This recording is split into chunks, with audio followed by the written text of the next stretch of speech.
السلام عليكم، مساكم الله بالخير، يا هلا والله مسهلا. الشرح مهم.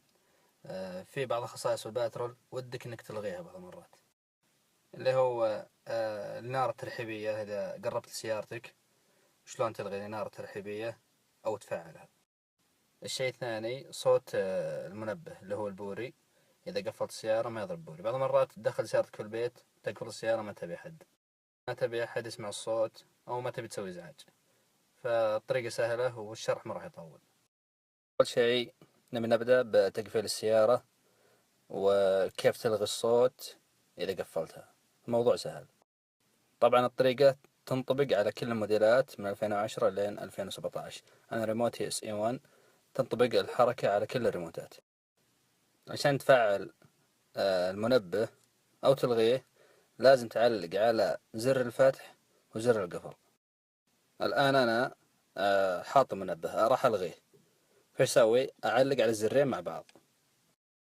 نبدأ نعلق، راح يعطيك 4 فلاشرات مع بعض. كذا معناته اللغة تنبيه إذا قفلت السيارة، يعني ها الآن تقفل ما فيه أي تنبيه.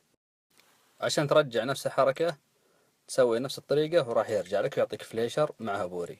نجي الآن للإضاءة الخارجية اللي هي إضاءة الترحيب. إذا قربت السيارة تنور. أبنزل الآن أوريكم.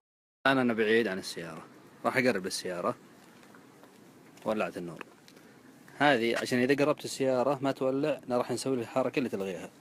أول شيء نروح نفتح السيارة ونروح ندق سلف بس بدون ما نشغل السيارة.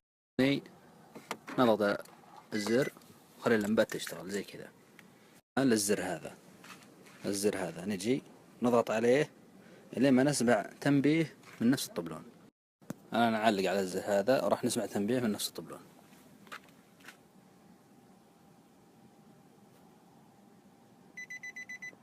وبكذا التغى النور الترحيب. الآن لو نقفل السيارة، نطفيها الآن، نقفل السيارة. الآن السيارة بعيدة ومقفلة، أبى أقرب السيارة الآن ما ولع النور ترحيبي. نفتح السيارة ولع. عشان ترجع نفس الطريقة زي أول عد الخطوات كما هي وترجع لك كل الخطوات وكل الأشياء تشتغل من جديد. إن شاء الله إن شرح وافي، إن شاء الله إن المعلومة وصلت ولا تصير يعني معقدة شوي.